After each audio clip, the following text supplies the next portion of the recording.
Well, hello, Nan. This is a video of Shenendoah. Bill would critique my pronunciation. Shenendoah. It's for you to learn to play by, and you can see that I have put on, I hope you can see, that I've put on my music stand an actual notated version that I just made. First I played it, and I tried to figure out what it was that I was going to play.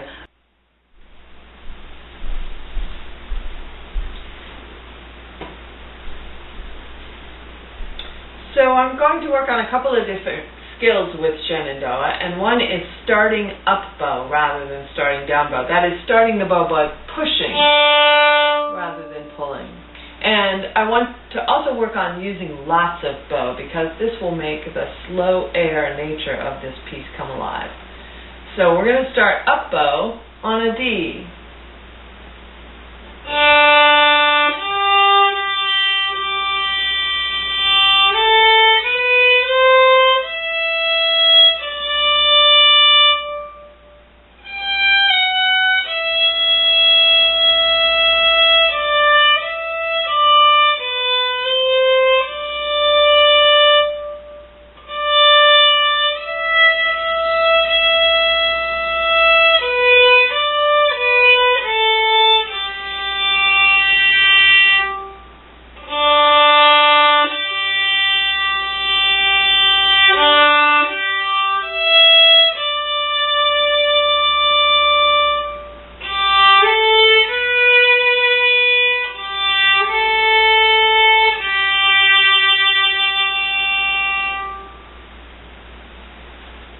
So there's the whole piece, and you notice that every so often I would take my bow, which was at the midpoint about, and start over again with an up bow.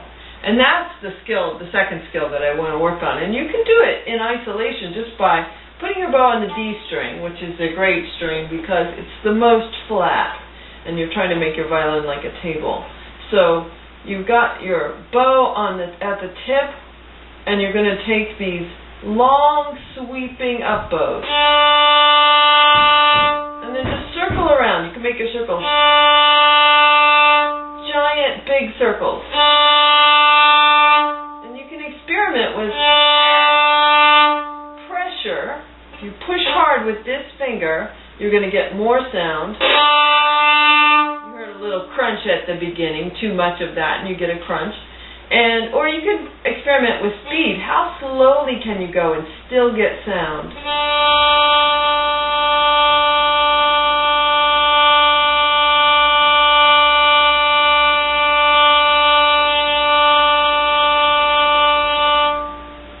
Sometimes I have races with my classes. Who can finish last when they do that? So those are good skills, good isolated exercises to work on your up bow skill with. At the end of each phrase is where I'm doing that retake. We call it a retake when we do our up bow over again. So I'm going to play the whole thing again, and then I'm going to play each phrase in isolation. So here's the first phrase. It starts on D. It goes to G, which is 3 on the D string.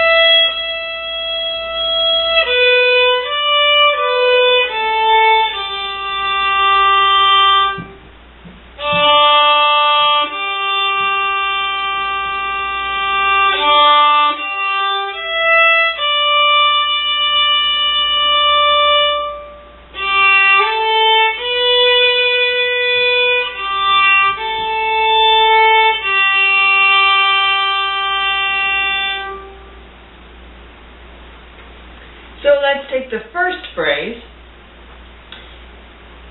I'm just going to sing it with the letters, and please pardon my E's. That's the top of my range. D, G, G, G,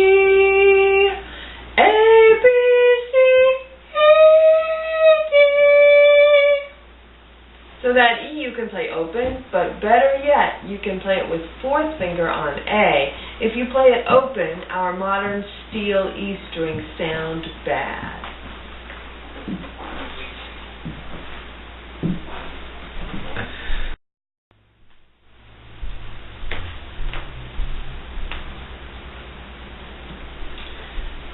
So here's that first phrase that I sang. Starts on D, goes to 3 of the D string. I might count myself in. That would be good practice. 1, 2.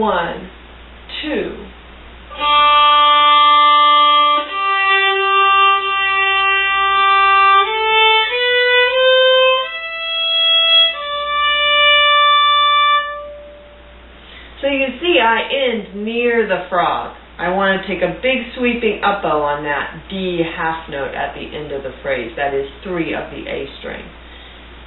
Here's the next phrase.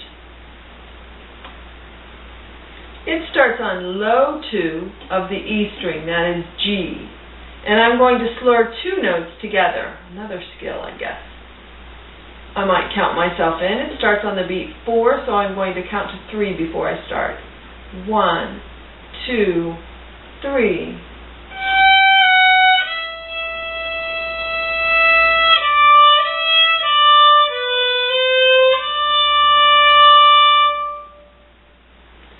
The second phrase, that is the phrase I just played, ends the same way the first phrase does, on a D, up bow D. I'm not going to try to sing that one. Actually, I will sing it, but I'm going to sing it an octave lower. Here are the notes. G, F, E, D, E, D, B, C, D. So here comes the next phrase. Starts on an up bow again, 3 of the A string, that is D, and it mimics the rhythm of the beginning of the piece. Again, it starts on beat 4, so I'm going to count to 3 before I start. 1, 2, 3.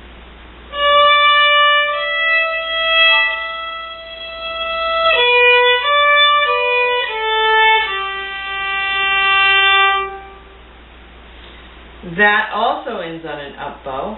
That time on G, 3 of the D string. Here are the notes for that phrase. Starts on D. I'm going to sing it an octave lower. D, E, E, E, B, D, B, A, G. This is the last phrase, I believe, and it starts the way the song began. Again on beat 4. 1, 2, 3.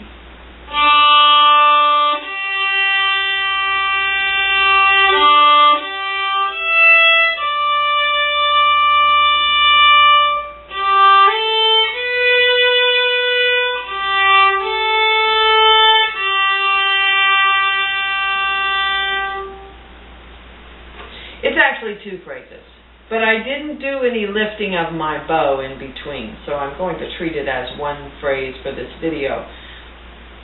The first part of it goes like this. D, G, D, G, E, D. Then I stop the sound by stopping my bow. I've just played a down bow, so I don't have to take my bow off the string and start over. I can slur the next 2 notes with an up bow. I'll do it again. I'm just going to play the phrase again, or the 2 phrases. 1, 2, 3.